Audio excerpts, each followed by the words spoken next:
to stop, and you didn't stop. Well, you just told me you can never say it to anyone else. Look, there are things going on here that you don't know about. You think that I can explain this to the police? What did she say to her? Why is she scared of you? Henry, you may not be alone. I'm gonna tell everyone what you are! Tell me what it is another time! Let's go!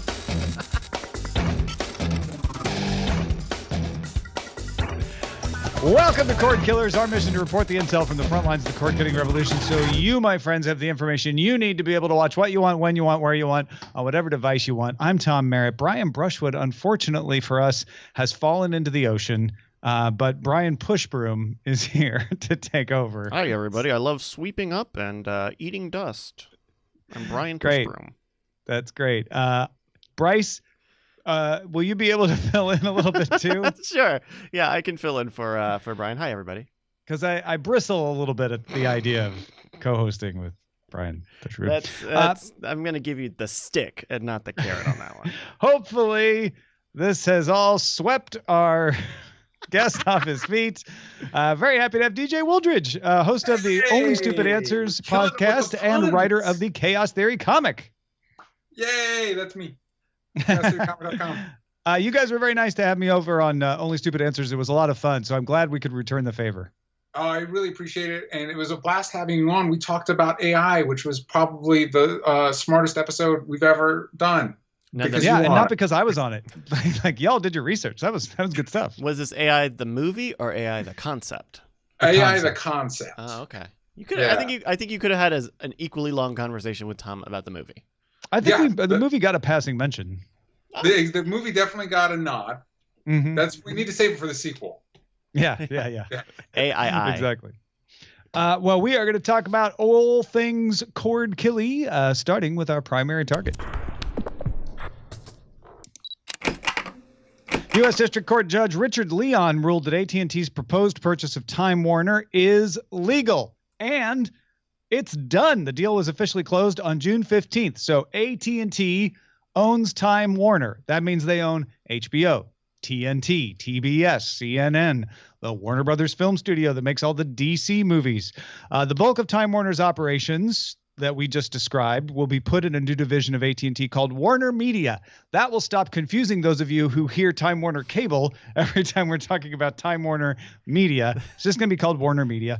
It'll be run by an AT&T exec named John Stankey, who told Bloomberg that they want to spend more money on programming. HBO has a $2.5 billion content budget compared with Netflix's $8 billion, and it sounds like he didn't put a number on it, but it sounds like he wants to increase that. Also, AT&T said they are going to launch a $15 skinny bundle sometime this week, probably. This was what Randall Stevenson mentioned in testimony about the merger. It will feature those Turner networks like TNT, TBS, CNN as an anchor. And the other big effect of this merger is that all bets are off as far as who can acquire whom, because the judge said this should go ahead and there shouldn't be any conditions. So Comcast has already officially thrown down their offer to buy the parts of 21st Century Fox TV and film that Disney was going to buy. That Disney deal is not for sure going to happen. Comcast made an all-cash offer. We won't go into all the details, but it's a higher offer than Disney's, and it's cash, not stock. Both offers exclude the Fox broadcasting, like the local television stations, Fox News, and Fox Sports. And whether Comcast or Disney gets them, those chunks get spun out. I think the Big Ten network stays with Fox, maybe too. Comcast was also waiting for the AT&T Time Warner deal to be resolved before they began this. So the question is, are we going to see more consolidation? Are we going to see AMC get gobbled up by somebody? Are we going to see CBS and Viacom merge, or are they going to both be gobbled up by somebody else? There's a lot of rumors out there. DJ, how do you feel this affects you as somebody who consumes, DC movies and watches TV shows on HBO? Yeah, I'm not sure. I'm not sure yet. I'm not sure how it affects me. It doesn't feel good, but I can't exactly tell you why. Like, maybe just the idea of like two giant companies. It just feels. Have like you ever had everything's AT&T as a wireless carrier or ISP? Maybe that's why. Yeah, Yeah, I don't know. I don't know. It'll be interesting to see how this plays out. It does feel like a free for all at this point about who's able to, like we saw with Comcast laying down the gauntlet for Fox and everything. It feels like it's kind of a free for all at this point. I don't know. Well, especially that this deal is allowed to go through without restrictions, right? When you had Comcast buying Universal, a few years ago, there were tons of net neutrality rules about how they had to manage Hulu, how they had to make deals for licensing, I believe, or they had to become a silent partner in Hulu. They had to make sure, they had to guarantee that all of their channels would be available on an equal basis to others, that they wouldn't hold back NBC properties in order to get leverage over other cable systems that weren't run by Comcast. And I know some of those, like I know the net neutrality ones specifically have expired or they ran out their time on those, but this is no conditions. You are allowed to go and do whatever you would like. That's fun. It's worrying. It's equally as worrying as Comcast buying Universal, right? Yeah, it's one of those things that it's like we could, like I feel like I should be worried about it, but I don't know. Like maybe this is something that won't really impact my personal life at all. You know what I mean? It's above my pay grade, as it were. So one of the things that's happening is media companies have been dwarfed by tech companies. Disney actually has a lot of tech, including BAM Studios, LucasArts. So it is a $155 billion company. That puts it along par with Netflix, which is a $158 billion company. Time Warner was only $75 billion. 21st Century Fox is only $74 billion.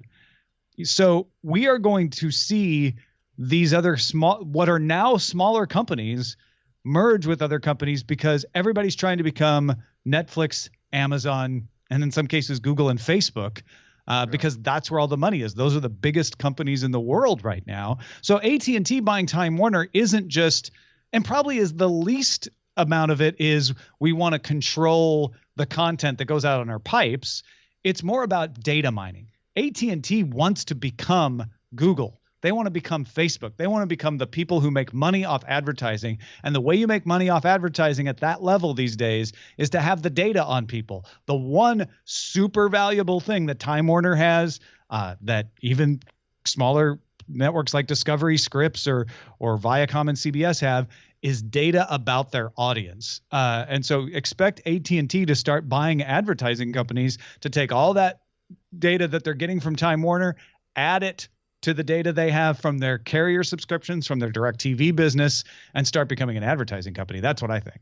So if we're talking about like the big, larger companies, larger tech entities buying smaller content companies, or the Comcasts and the Universals going out and making acquisitions, who are the other big players that could be making moves like this?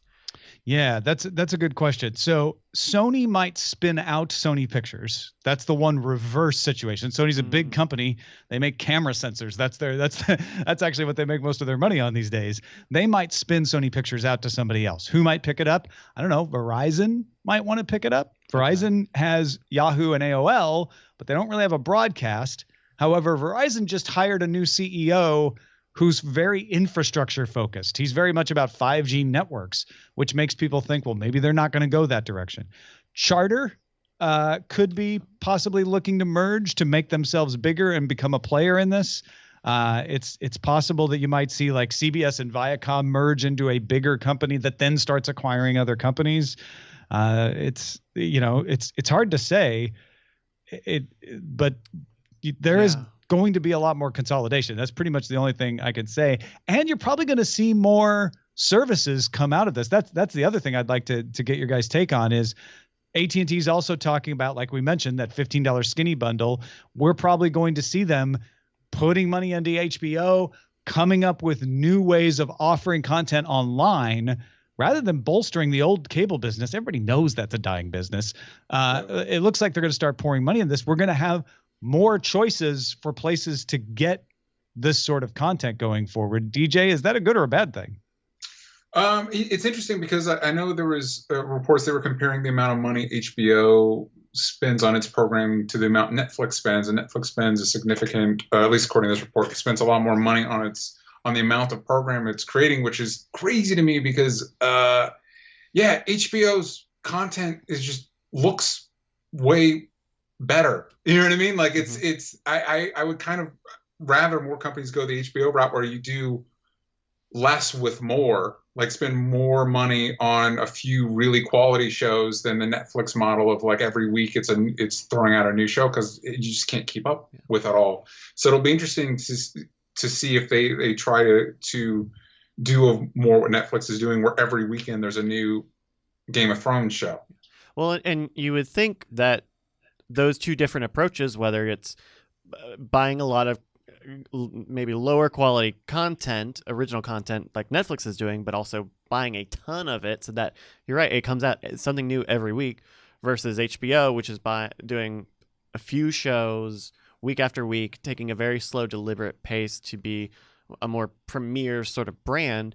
You could still scale that though. You know, HBO is doing probably 3 or 4 shows at max at any given point in the year, but if HBO gets into a track where they have a show that doesn't need to come out every week, or they just decide, hey, there are infinite time slots on the internet, and so even if we do week over week, we can just have 8 shows come out or 8 episodes come out on any given day.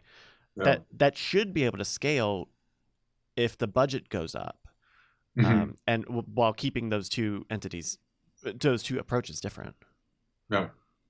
I mean, the question then becomes, can you maintain the quality if you increase the scale, right? Yeah, that's a good point. Hopefully they can. So you mentioned that part of this, Tom, is new services, right? That was part of the was it Randall's testimony? Yeah, that $15 skinny bundle. That's probably going to be mostly Turner Networks and no sports. And he was saying that they want to offer even more services by having this consolidation of companies. I don't know what that looks like, and you know, there is infinite space for as many services as these companies can hoist up, but I don't know what's not being met. What needs of mine aren't being met yet, but maybe I don't even know that I don't know it. Well, and that's the thing, right? It's not about you, it's about them, and that's always a recipe for disaster. But the same way that HBO is a service, right? Instead of a channel, it's now a service. You can buy HBO Now.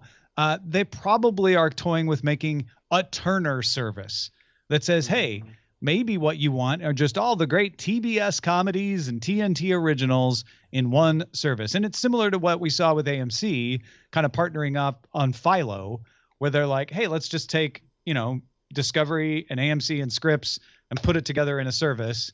I imagine we're going to see more of these companies doing their own versions of that.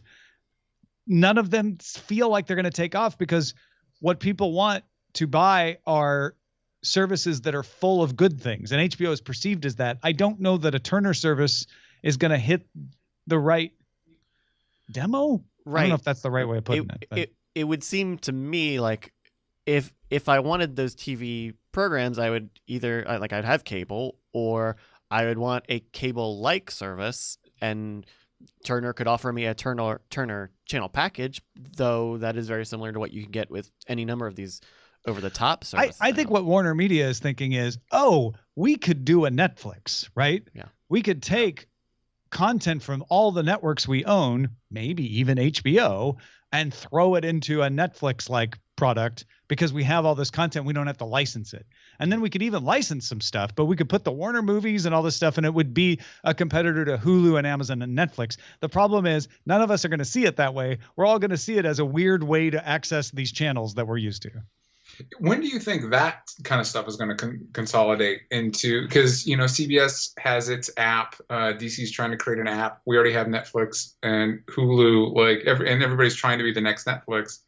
And I don't know about you. I'm not gonna. You don't want to buy every channel individually. Yeah. So what does that look like with situations like this as companies are merging, and when everybody's going to come out with their own app, most of them are going to fail, and then what? Yeah, I think we're in the ascent of that part of the roller coaster right now, so it's going to get a little worse before it gets better because Warner Media has to put out their version, and like you say, Warner's going to try a DC version as well, and we're going to see the fallout as some of these things are tried and fail. CISO is kind of the roadkill on this highway that we're driving down, but I bet NBC comes out with another service that's branded NBC. And we'll start to get a feel for what is it that people actually want. I don't think we even know until we see everybody throwing all their stuff out there in their various incarnations. I don't think we even know how we want it to work. So maybe 2 or 3 years of this experimental phase before we go, okay, what I really want is, Netflix, Amazon, and X, Y, and Z. Right now, it feels like Hulu is the solution to it, but there may be some new ways of doing it that we haven't seen yet. Who knows? One. Oh no, go ahead, DJ. Oh yeah, because maybe something would work is if you, instead of making something that's just like, oh, here's all the Time Warner stuff we own. It's kind of like how we do channels now, where it's like, here's the action streaming service, and all the action movies you could ever want in your entire life are on this streaming service. That might be something I subscribe to, because when you say like, oh, here's a Warner streaming app, it's like, well, I don't even know what would be in that. You know what I mean? It's not like Disney where you immediately have brand recognition on like, this is the type of stuff they make. It does strike me that on the one hand, we're seeing consolidation of companies and wondering if that's a good thing. And on the other hand, complaining that there's too many of these services. So maybe we just need all the companies to consolidate into 3 or 4 and then each of them have one service and it's all good. We have too many choices. I was going to say the exact same thing, which is like, part of what was appealing about Netflix was that it had a little bit of everything, and it wasn't trying to make deals like, oh, it's got Fox stuff and NBC. I knew it had King of the Hill and Futurama and Parks and whatever. And Netflix is spending so much money on original content because it knows it's going to have to rely on it in the future. And in a world where all of the content owners are rolling their own services, we're definitely going to see winners and losers of just suddenly we have to decide whose catalog is very good in sort of an arbitrary way, right? And that, as a consumer, feels like the weirdest possible moment of like, I have to decide if I like the Warner catalog of content. I don't know what that could possibly mean. I have to, scripts? Do I like scripts? Like, I know the things I like. But you didn't know what Netflix meant either. But you got used to it. I think we'll get used to it. Mm-hmm. As we talk, it sort of feels like we'll probably shake down into 3 or 4 broad Netflix, Amazon Prime Video like services. Yeah. And the companies that don't make a go of those will just end up producing content that end up on those for shows and movies. And then and when I say 3 or 4, I mean 3 or 4 big ones. We'll probably still have Stars and HBO and like little ones as well. And then the gap will be, what about live? I think we'll still have Sling TV, PlayStation View type services for live news, live sports. But is there anything? Is there a place for lean back live recorded programming, if you know what I mean? Like a stream where I'm like, I'm not choosing to watch a show right now. I'm just flipping on the channel. Does that go away? Or will there always be somebody who wants to just like turn on TNT and see what's on? I mean, there will always I don't know. I'm just about to say there will always be people who want that, though. I don't know. It can't disappear. I mean, it can. Well, okay. Well, I don't know if I see that, but theoretically it can. There's no reason. Theoretically, there's no reason it couldn't. Man. Well, we've got another story that's going to make this even more complicated. So let's take a moment to thank the folks who make this show possible. Patreon.com/Cordkillers.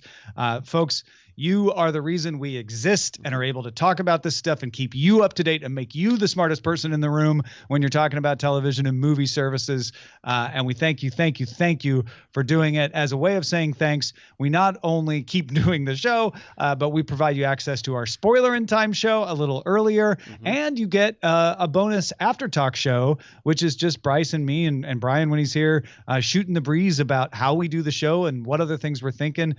So if you like the show and maybe even like those perks, head on over to patreon.com/Cordkillers. It's only $1.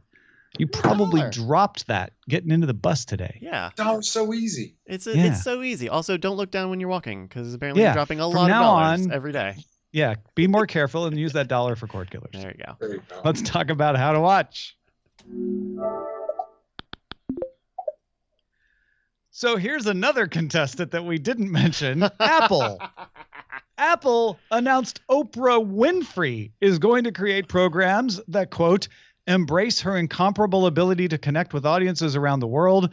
Apple didn't say whether Winfrey would appear in any of the shows, and no financial details were disclosed.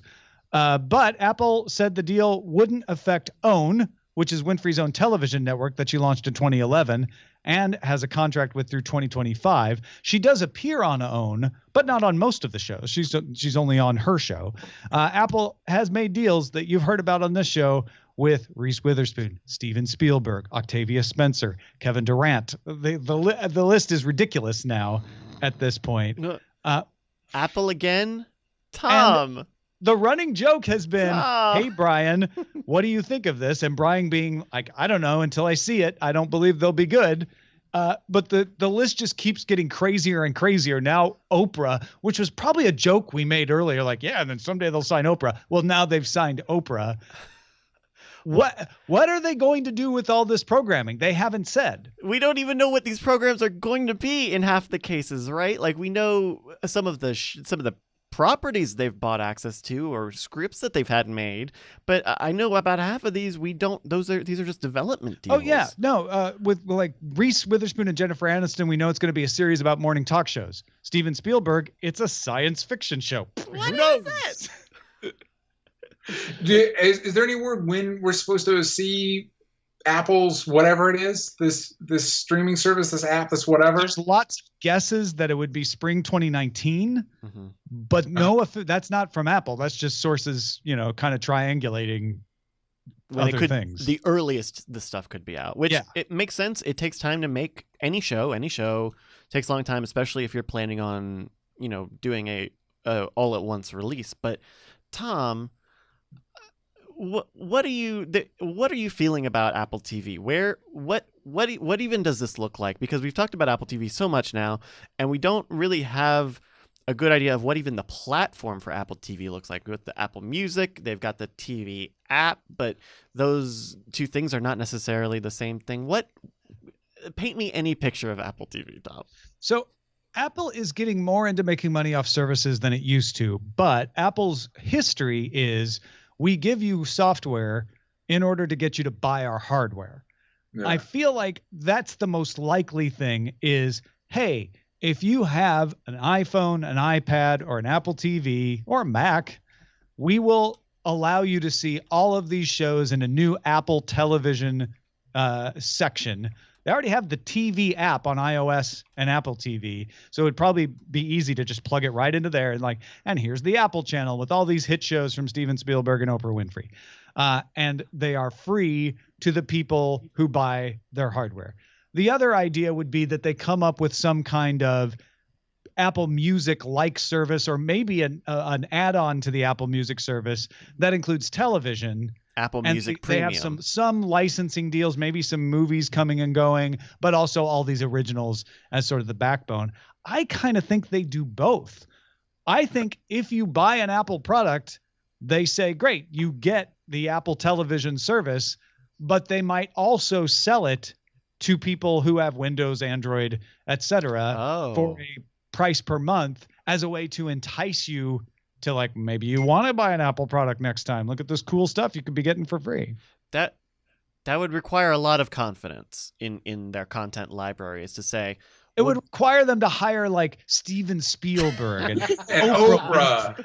But I'm saying if Apple's pitch is going to be, you can access it for free on our devices or pay us to access it off of our devices, something that we really they kind of only do for Apple Music, that has to be, you have to be saying you really want to see what we've got. I don't think that's impossible. I don't. I don't know. If anybody's arrogant enough to do it, it would probably be Apple. That's what I was going to say. It's if any company's known for their confidence in their stuff. But I think you're right, Tom. I think it's probably something like if you have this Apple product, you get it. and then maybe they even sell the show. Like, you can buy this season of Steven Spielberg's show in the Apple Music store. You know what I mean? Yeah. Where you buy seasons of your other shows and stuff like that. Do you think that this is a precursor to Apple possibly buying a service that has a streaming library or a streaming infrastructure? I doubt it. Yeah. I think they would have done it by now rather than buying up all of these properties. And reading the tea leaves of all the other rumors, way back when Steve Jobs was still alive, Walter Isaacson wrote a book about him. And one of the things Jobs told him was, we cracked television, but we couldn't get the deals for the content. And everyone assumes that the TV app that's now part of Apple TV and iOS is sort of what was left of that project, that they wanted to license, like with a cable company, to make the Apple TV the interface to it. But the cable companies didn't want to give up the direct relationship with the viewers, and Apple always requires that they manage the relationship with the users. So it never happened. I think they probably went through the exercise of, well, should we buy Netflix? Should we try to buy Hulu? And decided not to, and decided to go this route instead, which is basically hiring the guys who developed television for Sony to come over to Apple and do it for them. I'm ready for, I need details. We have so much, like, I'm kind of astounded that they've let so many news stories go out about this and around this, and it's not taking shape yet. I just say, hey, we're doing a thing. We'll come back with you in 12 months. Or, I mean, I don't know. Yeah, they don't do that, do they? No, they don't really do that. It's got to be a guy in the turtleneck doing a big announcement. What would you like to see? That's what I'm curious about. Yeah. As always, like, good stuff. Like, good, you'd want to see, I want Steven Spielberg's sci-fi show to be the best damn sci-fi show ever.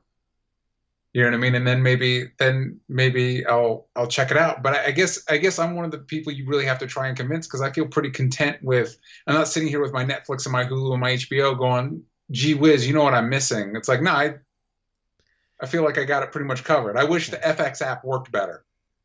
Yeah. It's crowded. No, there is no lack of good television these days. Yeah. Absolutely. So it's a hard nut to crack. What Apple's probably counting on is, we're going to throw all of these big names at the wall. People with our devices who are Apple fans will watch them all and start talking about them. And then hopefully we can just catch the momentum from there. It's tough, man. Like, so much of it is word of mouth, right? You look at Stranger Things, which has no big names attached to it and is a huge hit for Netflix. And you look at Planet of the Apps, which has a lot of big names attached to it, and it's a pile of doo-doo. Yeah, and Apple doesn't talk about Planet of the Apps at all. They are not pushing that. Carpool Karaoke, they still push. That is their only successful original. But Planet of the Apps and Carpool Karaoke were toes in the water. That was like, let's take this bike out for a spin, and then we'll take it back in the shop and work on it. But there's a big promotional play that you have to do, especially 9 months from now, when any of this stuff might start to appear. It has to come out, and it has to be good, and it has to get everyone saying that it's good, because there are already so many. That is one thing that Apple fans are very good at doing, whether it's good or not sometimes. Exactly. They'll show up and they'll let you know how good they think it is. Yeah. All right. There are actual things that are actually coming to watch, and we're going to talk about them now in Under Surveillance. It's all about location. Under Surveillance. Did either of you all watch the UK show Skins ever? No, I never did, but I've heard great things about it. Yeah, I have a friend that's really into it. I'm exactly the same. I have a friend who's really into it, but I haven't actually watched it. You've got to see Skins, yeah. The folks who made Skins are creating a movie called Kiss Me First, about a woman who discovers a virtual world and a murder. It's kind of Ready Player One meets murder. It arrives on Netflix June 29th. I guess there's already murder in Ready Player One, but yeah. So Tom and DJ, I don't know if you guys have noticed this, and I would like to think part of me is a pattern-seeking creature, and I want to fill in the gaps. And maybe this is all coincidence, but Kiss Me First is very much a Ready Player One adjacent concept. And it's based on a book, I think. Was it a book or a comic book? Yeah, it's based off like the sequel to Jumper. Okay. Oh no, I'm thinking of Impulse, but it is based on a young adult novel by Got Lottie it. Mogak. But also, like, recently Netflix came out with like a teen movie called Alex Strangelove. Did you guys hear about that? It came out the past week or two. And you look at it and like, oh, that's very similar to the movie that came out in theaters, Love, Simon, which was also a high school romantic sort of dramedy about a queer boy trying to understand who he is. And we've seen like with shows like Queer Eye or with Nailed It of Netflix almost, I don't want to say knocking off, but trying to shoot very similar to other big things right now and other tent poles in TV and movies. Yeah. Am I alone in this? Is this because of Ready Player One, or is this just? Oh, yes. Okay. You're saying we should start looking forward to Netflix dropping Atlantic Rim or whatever. Hey man, that was a great direct-to-DVD movie. What's the company that knocks those out? I can't remember the name right now, but it's one of those. I know. There's a company that's famous with those. Yeah. Snakes on a Train. And Netflix has those movies, right? Which is It does. Yeah. Yep. Which makes sense. I guess there's probably people who watch them, and therefore Netflix is like, oh, if we cross-section that, we can target. Because Netflix isn't a channel. It's hundreds of channels, right? Yeah. It's trying to be whatever. It's really trying to be everything to all people. Well, I think this kind of connects back to the original story with AT&T buying Time Warner and the concerns of that, because, you know, you look at the stories surrounding that, and it's the idea of, like you were saying, like data mining and the algorithm and stuff like that, and it kind of takes some of the I guess fun or creativity out of, like, Netflix has an algorithm, and it's like, oh, these guys are really into Ready Player One, well, let's do that, or whether that's the case with this particular instance or not.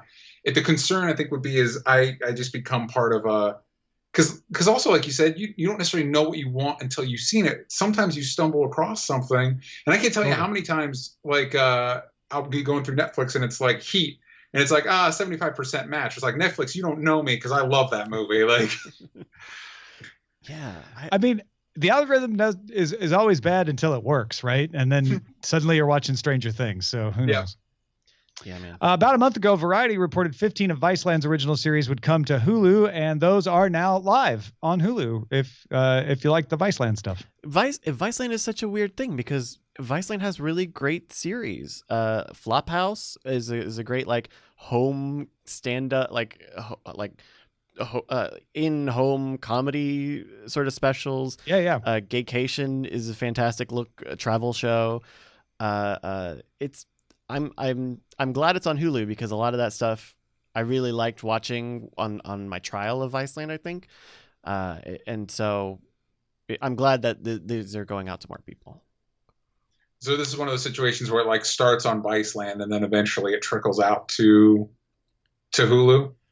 Yeah, I think so. I actually haven't looked to see what their release, because Hulu does have, you know, sometimes restrictions on that stuff.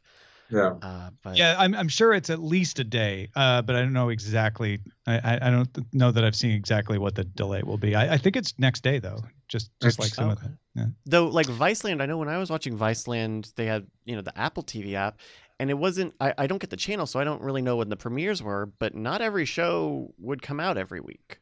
It seemed like a weird schedule. So I hope some of that stuff got ironed out. Yeah. Trailers out for Tim Burton's live-action Dumbo remake, starring Colin Farrell as No, he's not. He's Dumbo's manager, and Danny DeVito is the ringleader of the circus. Movie comes out next March. Who's excited for Dumbo?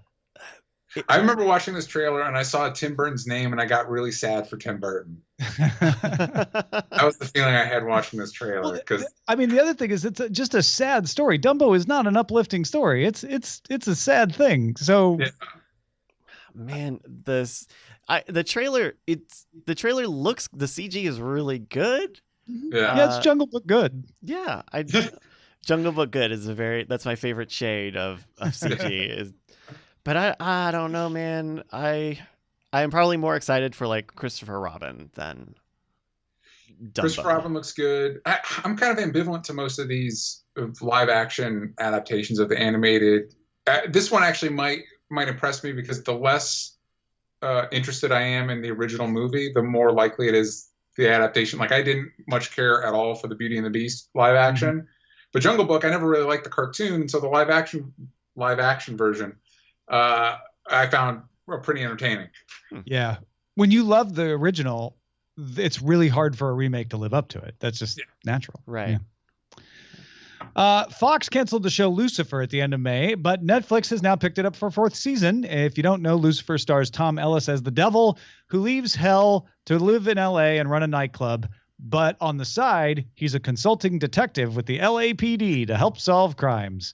It sounds like something from a comedy show, like a bad pitch, but apparently it's very good and very popular, and it's based on a character from the Sandman comics, so it's got good source material. Yeah. So on my podcast, Only Stupid Answers, we do a bonus show called Super TV Showdown, and our co-host Roxy loves this show, loves it. I bailed the second I heard the premise. I was like, I'm not even going to give the show a shake because I think the premise is dumb.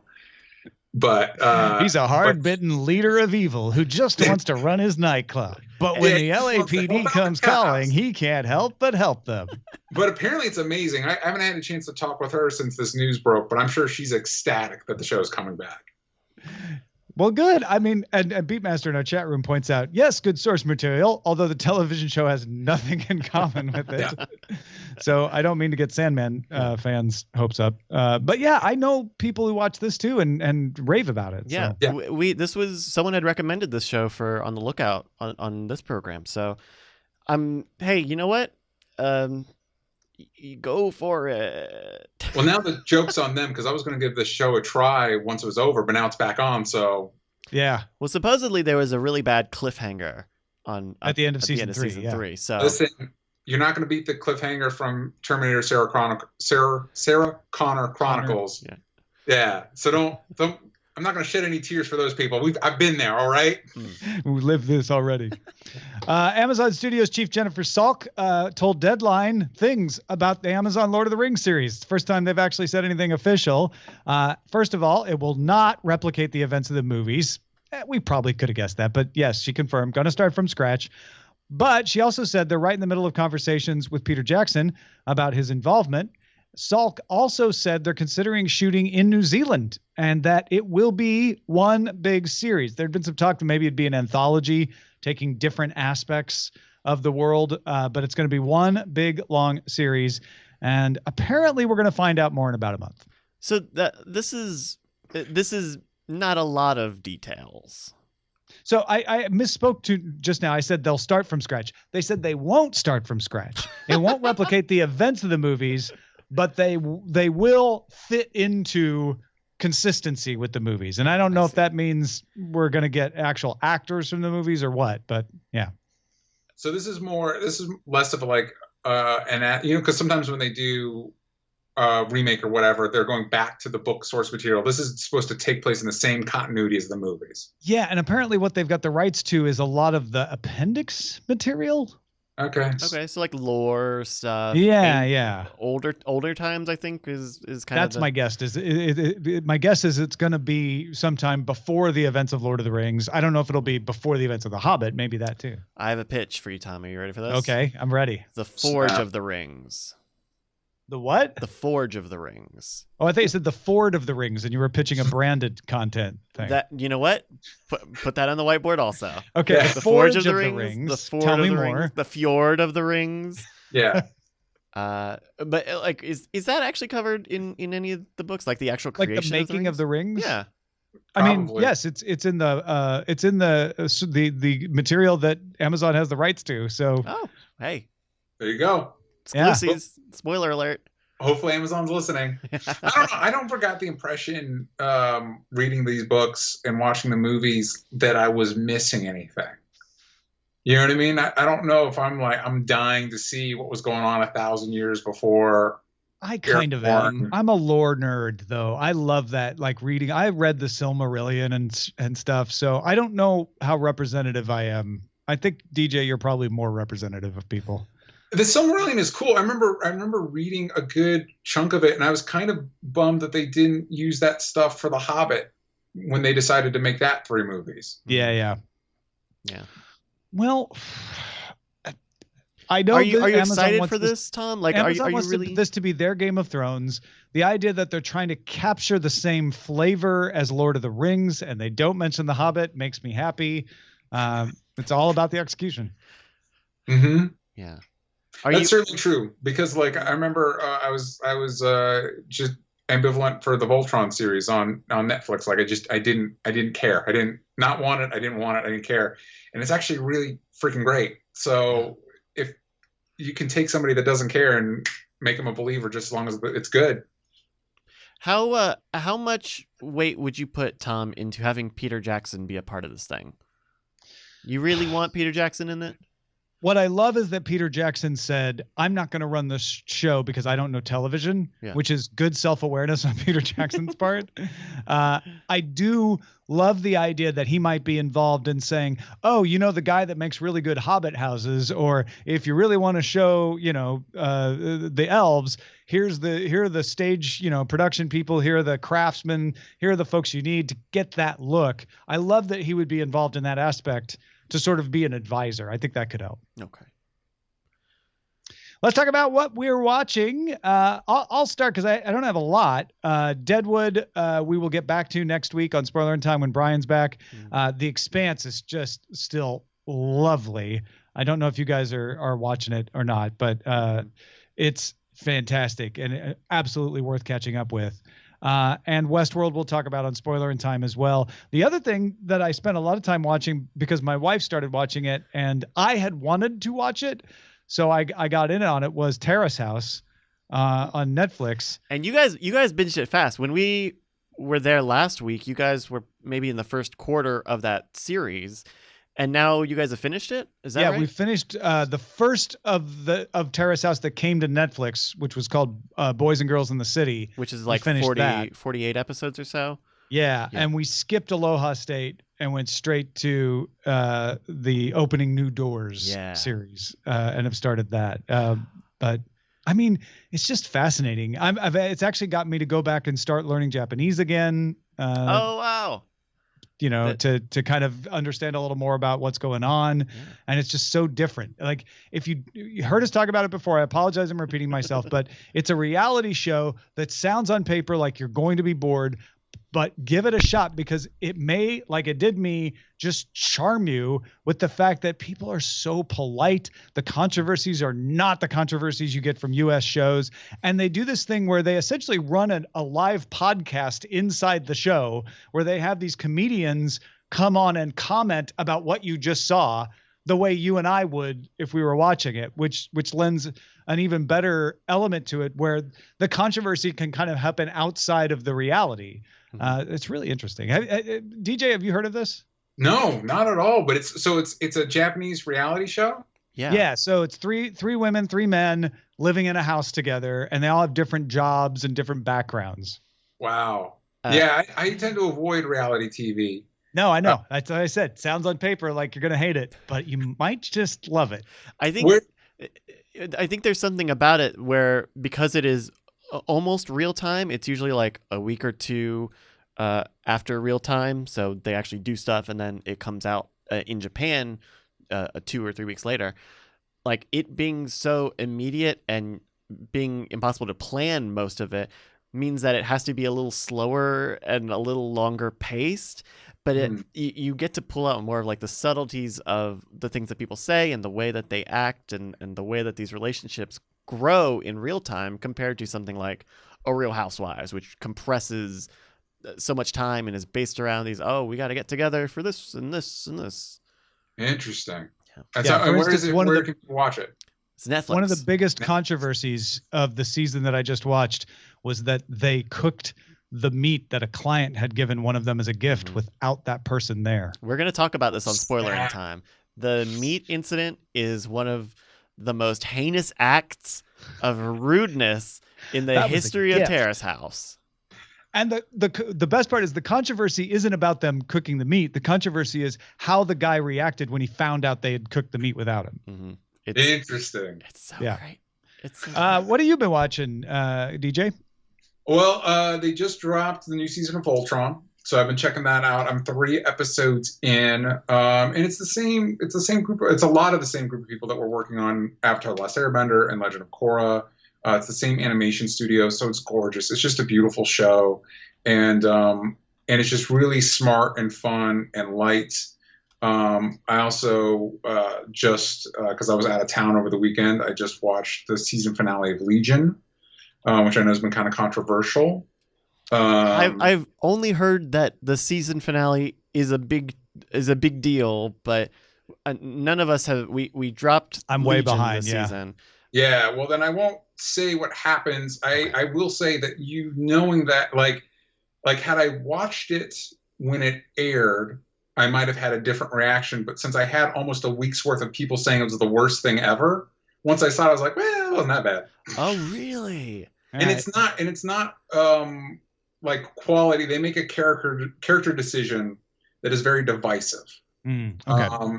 And I understand the divisiveness, but I think it might work.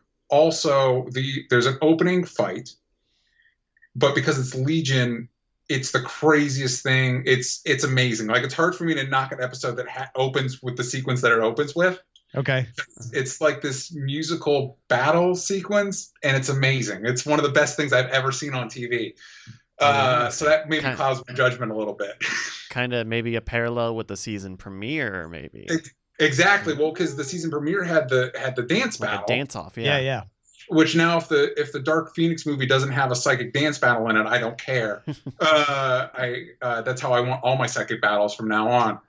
So there are some parallels to that, and so yeah, that was interesting. Kind of like a complete 180 from Voltron. Voltron's just nice and fun and light, and bunch of kids fighting aliens and robots. Yeah. Brian has been talking up Voltron nonstop, and from everything that I hear, it sounds like each season just keeps going at like a really strong pace at a really good quality level. Yeah, it's just, well, because they, fortunately, I think because it has that Netflix money, I know Legend of Korra had to switch animation studios about halfway through its run and then switch back. This is just consistently, like, even if the episode may not be the best, it's just beautiful. It's just gorgeous. And it's interesting because Netflix changed the way, it used to be like 13 episode seasons, and now because Netflix is trying to, I guess, put stuff out at a more regular rate, it's now chopped those seasons in half, so things move significantly quicker. But it's and again, I'd watched Voltron as a kid, but I didn't have a great loving adoration for it. Yeah. But I checked it out because Joaquin Dos Santos is a producer on it, and he's done basically a lot of my favorite animated shows. Studio Mirror's on it. So I gave it a shot, and it's well worth it. It's very and it's done a really good job of unpacking certain elements of its mythology. Like when it begins, it's a lot like the original show, where like the bad guys are, this race of people is just all bad, and these guys are the good guys, and it's complicated that situation as time has gone on in a really productive way. Cool. Yeah. Excellent. Bryce, what about you? What have you been watching? So I kept up with Westworld, and I went and we decided that we would talk about Terrace House on Spoiler in Time last night. So I went through the season and kind of relived the highlights, and gosh, there's so many. We're gonna have a good time. I also started the new second season of Queer Eye on Netflix, and that show is still very good. I just love everything about it. I mentioned that I watched Alex Strangelove on Netflix. I watched like an hour of it because I kind of couldn't. I kind of didn't. Oh, really? Very much. And then I also started the new first half of the last season of Unbreakable Kimmy Schmidt, which I don't know. There's something about that show. Like every season kind of is like this huge departure for the show, and it's still such a light and goofy show that I can't help but love it. Excellent. All right, what should we be on the lookout for? Well, we got a email from Jay. He sent along this pick, and he writes, since or if you liked A Feudal and Stupid Gesture on Netflix, you may want to check out Drunk, Stoned, Brilliant, Dead, a documentary about National Lampoon. Much like The Man Who Would Be King is to The Polka King, this is the real-life documentary of National Lampoon. I wonder if Netflix will keep pairing biopics with their corresponding docs. I like it, Jay from Arizona. Very cool. I did not even know that this came out. But yeah, this is almost the same sort of situation with The Man Who Would Be King, Would Be Polka King, which was not a Netflix original, but Netflix licensed it right around the same time. So that's pretty cool. Check that out if you liked A Feudal and Stupid Gesture. It's Drunk, Stoned, Brilliant, Dead. Hey, if you got something we should be on the lookout for, email us cordkillers@gmail.com. Real quickly, I know I've been flogging Trigor, the sequel to Pilot X. You've been flogging that got it? funded on Inkshares. Oh, yay! So thank you to everybody who pre-ordered. You can still pre-order it if you want. It'll be a while before it comes out, but it will come out because folks actually bought it. So thank you for that. Losing no time to move right into another book called Gallium, which is set in the Lot Beta universe. It's about a salvager in a mining colony who might be being persecuted by a secret society and gets fired from her job.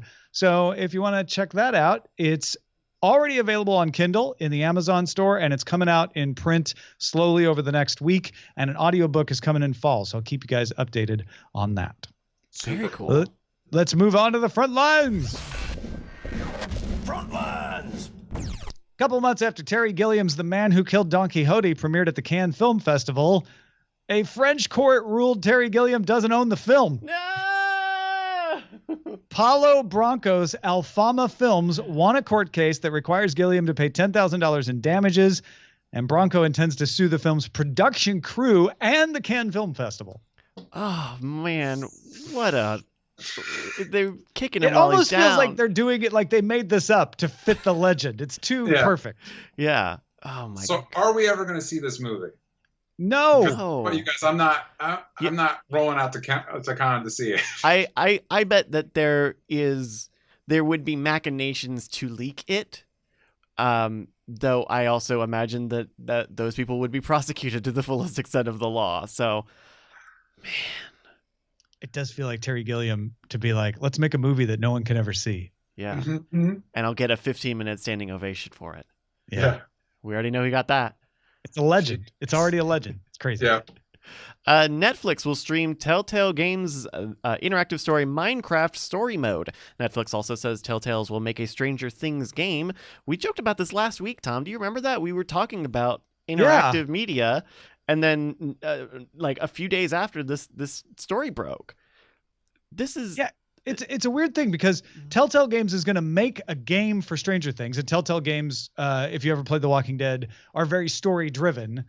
But they're also going to take the Minecraft story mode game that they already made and turn it into a Netflix thing. But the Stranger Things game isn't planned to be turned into a Netflix thing. It's confusing. But it makes sense. I don't know if you guys have ever played these games. I've played a lot of Telltale games. I've especially played this Minecraft story mode, and I think they would work very well in this mode. There's not a lot of interactivity that you would need, a lot of video components for. It would work really well. It would work really well just as a series, as like a web series, honestly. And so, they mentioned they're going to use pre-rendered video. I think it's really smart. And I think if you can find a way to make that work with the other really emotionally heavy stories like The Walking Dead or The Wolf Among Us or something, I think that's a win. I think that's an awesome choice for people. Yeah, they should look at this for the Solid Snake games. Oh, Metal Gear Solid. Okay. Metal Gear Solid. Yeah, just put that on Netflix. Well, I think there's a movie being tossed around for that. Well, literally, you just cut out like 15 minutes of gameplay and you're good to go. There you go. MoviePass announced last week it has passed 3 million paying subscribers. It believes it needs just 2 million more to break even, which it expects to get by the end of the year. We'll see. MoviePass claims to account for 5% of the U.S. box office this year, and parent company Helios and Matheson CEO Ted Farnsworth told Cinema Blend that MoviePass was planning to bring out a family plan and a bring a friend plan, although neither would have discounts. It would just be the ability to buy a ticket for your friends or family. So I don't know if you guys also saw this over the weekend, but that movie Gotti came out, and supposedly it's not doing well. It's got like a 0% critics rating on Rotten Tomatoes, but then the users like it, and so blah, blah, blah. But MoviePass is saying that 40% of the ticket sales for Gotti were from people who subscribe to MoviePass, were from MoviePass subscribers, but also MoviePass is invested in the movie Gotti, and so it's promoting it. How do you guys feel about this like end-to-end movie distribution, right? MoviePass is paying for movies, they're promoting movies, and they're selling the tickets for them. Interesting. Is it too... Well, 40% of 10 is 4. but is this a scary vertical integration sort of thing, or is this? Well, okay, 25 reviews from Rotten Tomatoes, all rotten. It's not that many reviews even reviewing it. Sure. But if you knew this is a stinker, you sell it to MoviePass, right? Like you let them invest in it. Because MoviePass is like, we don't care if it sucks. We can push it and market it and get people to try it, and then it's worth it to us. Yeah. I think it's probably similar to the same stuff with we were talking about with, again, AT&T and Warner Brothers and everything. Eventually, you're going to get the people with the analytics selling you the stuff that they're making, That's MoviePass's whole hope, is that they'll be able to have the best analytics about moviegoers. Yeah. This is me. Plex introduced a traditional grid guide for live TV channels. It's available on the web for Plex Pass subscribers and will come to other platforms eventually. They got me. Cool. Yeah. It seems like exactly. It seems like the grid is what everybody wants. All hail the grid, I say. We all want some of that sweet, sweet grid action.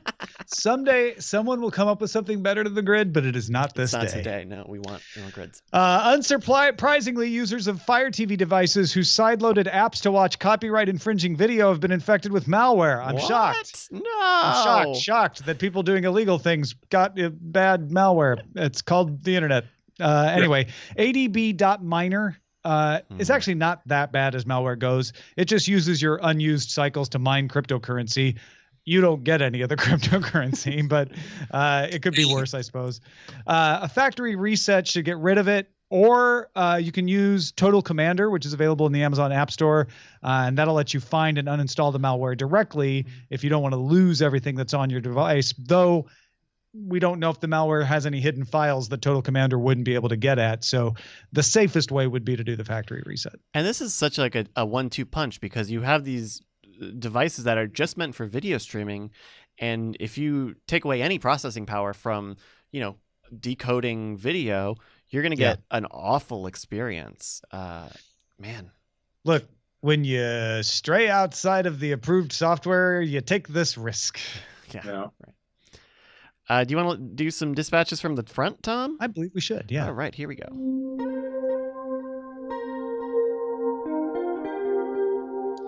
Oh, I'm sorry Brian's not here. We have a legal ethical question from Scott in Houston. He says, last week I went on a road trip, wanted to load up a bunch of movies on my laptop. There were a few movies I wanted and didn't want to have to pay $15 to $20 to purchase so I could watch them offline, but I didn't want to break the law and pirate them either. I stumbled upon a middle ground. I found several sites that offered digital codes, the ones that they bundle into the DVDs when they sell them, from $5 to $10. I used PayPal, so I didn't give them my actual credit card info. And with Movies Anywhere, I was able to add movies to my library and download them on the Vudu To Go app. It worked great. My question is, where does this fall in the legal ethical dilemma? These are probably codes that came with physical media that are being resold. I'm sure this is against the terms of service, but is this the same as me giving or buying counterfeit goods? What are your thoughts? I think of this like the video game market, where people are finding codes in various ways or buying codes in different regions where the games are cheaper when you take the currency exchange into effect. Mm-hmm. But if the danger there is if those keys are found to be, sold out of region or illicitly gained. However, you could lose those games. You could risk your account, which presumably has other legitimate content tied to it. So I I would be a little cautious of it. That's what I would say. Well, don't forget that Redbox was sued by Disney for doing this exact thing. Redbox was taking the codes after the DVDs that they bought to rent out on Redbox, and they were selling the codes. And a judge ruled that Disney couldn't get an injunction because the judge said your terms of service are an overreach. You're using copyright law to try to stop the right of first sale. And that's not okay. It's still unclear. This case still has to proceed. It's unclear if this means those terms of service allow anyone to sell codes without having to sell the actual DVD. Interesting. But it's a gray area, Scott. So I think right now you could say, well, if Redbox is allowed to do it, so am I. Yeah. Yeah, and I think so you're probably good to go. But be cautious of where it's coming from, so you're not gonna get hit. Yeah, I mean, no one's gonna get sued. That's the biggest for this. concern. Is not so much using the code; it's giving your money to someone and then getting a bad code, or stuff like that. It's always interesting with this, because I mean, this whole show is around this stuff when you're trying to I'm not gonna pay for cable, but trying to find legitimate ways. The big challenge for me was I needed to figure out FX. So finding out a legitimate way to get my FX content without having to, go through. Exactly. You know what I mean? Yeah. Because we're content creators. We want to make sure that we want to support the people whose work we appreciate. So I don't want to steal something, you know what I mean? Yeah. But I also don't want to get cable. Forget cable. So what did you end up doing for FX? If I'm being honest, my parents have cable, so I'm using the FX app through them. Yeah. So and you could also I think FX is one of the base packages for Sling TV, which then allows you to log into the FX app if your parents ever cancel their cable. Exactly. Well, because again, that's something you're talking about apps that you don't know if you need. If they launched an HBO Now type service, I probably would invest in it as long as it's less buggy than their current app.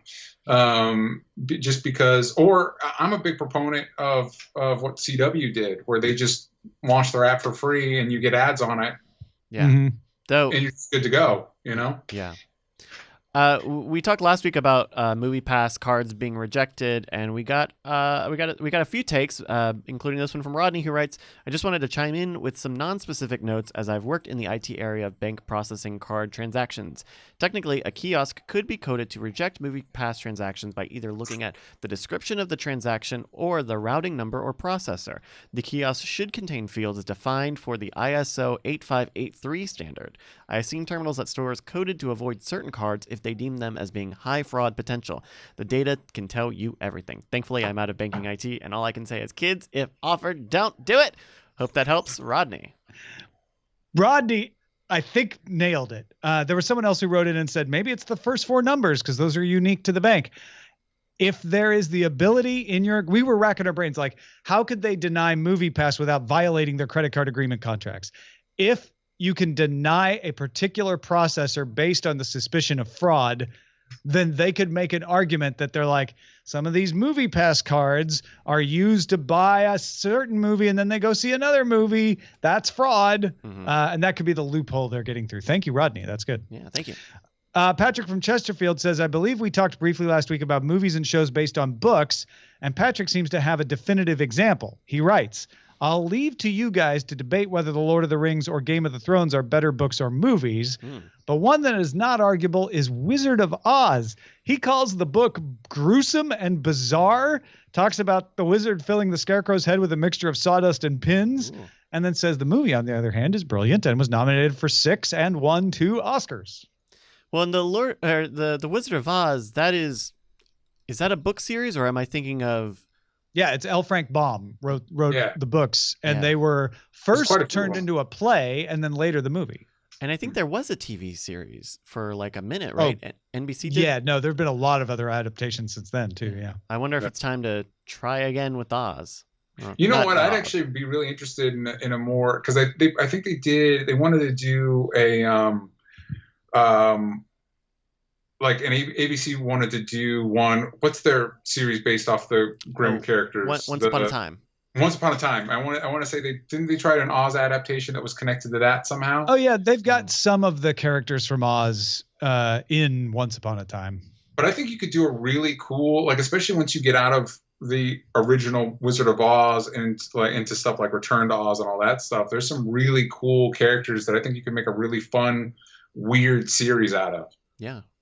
And finally, George wrote to tell us about how cord cutting intersected an emergency weather event. He wrote, "Last night was the first big storm of the season. Severe thunderstorm, tornado, and flash flood warnings were issued all evening. I tuned into the local TV channels via antenna to keep track of the storm's progress. When I moved to the basement to check the storm shelter in case it was needed, I turned on one of the same local channels via my streaming TV provider on my tablet. The streaming version was a full 2 minutes behind the broadcast. Here in the Midwest, that is a serious issue during the storms. My old cable TV provider was a couple of seconds behind, but not minutes. Just as troubling were the emergency notifications coming via text that were 30 seconds or more behind the NOAA weather radio alerts. No reason for me to go back to cable since I have good OTA coverage, but it would be a consideration for some people. For just this reason alone, broadcast radio and TV is still vital in emergencies. In our rush to sell off all the spectrum to cell phone and other industries, let's not forget that in an emergency, it's the broadcast infrastructure that seems the most robust. Thanks. I enjoy the podcast. Thank you, George." What's your take on this, Tom? Well, first of all, growing up in the Midwest, your NOAA weather radio is the only thing you rely on, right? Like even television was behind on weather alerts when I was growing up. Weather radio is what we turned on when the thunderstorms and the tornadoes came rolling in. And it is a great argument for why broadcast, especially radio broadcast, is still necessary. But your text messages should not be behind. We have a text message system for alerts in the Los Angeles area. And I don't know, DJ, if you ran into this, but when we had the flooding not too long ago and the fires, I was getting those alerts like right as stuff was happening about evacuation areas. In fact, I got one this weekend because there was a fire not in my region, but it just letting me know. Yep, same. Well, no, I'm not from the Midwest, so I don't have a good gauge of this. He mentions that these text messages were about 30 seconds behind, and that the TV stream was about 2 minutes behind. Is that the difference? 30 seconds to 2 minutes. Is that vital? I mean, 2 minutes is bad, especially with tornadoes. Tornadoes can move in pretty quick. 30 seconds is not horrible. You're probably okay. But you would prefer it to be like as soon as it's broadcast on television, it should be. In fact, the text message should happen before you hear it on television TV, or radio, and it should happen at the same time as the NOAA weather radio. You don't want much of a delay there at all. I mean, I'm with George on that. I see. Very cool. All right. Well, that is it for this show. DJ, thank you so much for joining us, man. Of course. Thank you for having me. I really appreciate it. Of course, folks, go check out Only Stupid Answers. It's a fun show, I can say from experience. But also tell them about Chaos Theory Comic, because dinosaurs, zombies together sounds amazing. Yeah, so you can go to chaostheorycomic.com and support my comic, Chaos Theory: Zombies vs. Dinosaurs, Volume 2. Volume 1 was a big hit. We successfully funded it last year. It sold out 3 print runs, and so I thought I had more stories to tell, and I wanted to revisit it. And so it delivers exactly what the title promises. You've got zombies, you've got dinosaurs. In Volume 2, you also have aliens. And you have a group of survivors that are desperately trying to stay alive. And it's basically every single crazy idea I ever wanted to see in a comic book put into this one. Every tier gets you a version of the comic. So $5, you get a digital version of the comic, and that's going to be over 60 pages.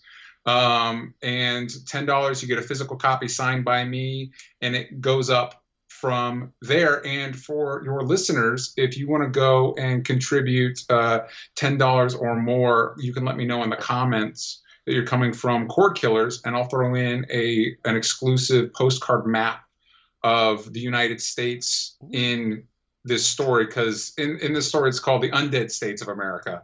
Nice. And things have not been going so great since zombies showed up. Yes, so that has a ton of details that I couldn't fit into the comic, because once every page is just it's a ton of momentum, a ton of action, a ton of adventure, and it's just a blast. And people who have contributed and read it and whatever had a ton of fun with it. So chaostheorycomic.com to check that out. Very cool. If every single one of you even just does the $5 level, if not more, right now, he will fund. Boom. And then you get like the comic. That. Yeah. So anytime you're getting your books funded and everything like that, it's what you need is the support of the people to get excited and get interested. It doesn't take a lot. You don't need to do a big donation. Tell your friends. Yeah. Yeah. Absolutely. Well, get out there and check it out, folks. Our website is cordkillers.com. Our email address is cordkillers@gmail.com. We're live on twitch.tv/Night Attack, which is also carried on diamondclub.tv Mondays at 7 p.m. Eastern, 4 p.m. Pacific. We shall cut your cords again next week. Hey guys, Brian and Tom here, and it's just the same old message at the end of the credits, just like always. That's right, Brian. Nothing new here except your name showing up. Oh my gosh, because I've got a you name. just supported us on Patreon. Yeah, all those $5 donors, look at that. That's your name in pixels. We're gonna make you famous, kid. Put your name in pixels on the classic internet. names in there, but some of you are new. Some of you aren't there. It's sad. What can they do, Brian? I mean, they could go to patreon.com/Cordkillers and pledge $5 an episode and be one of these amazing people, like this one. Oh, look at that name right there. Diamond Club hopes you have enjoyed this program.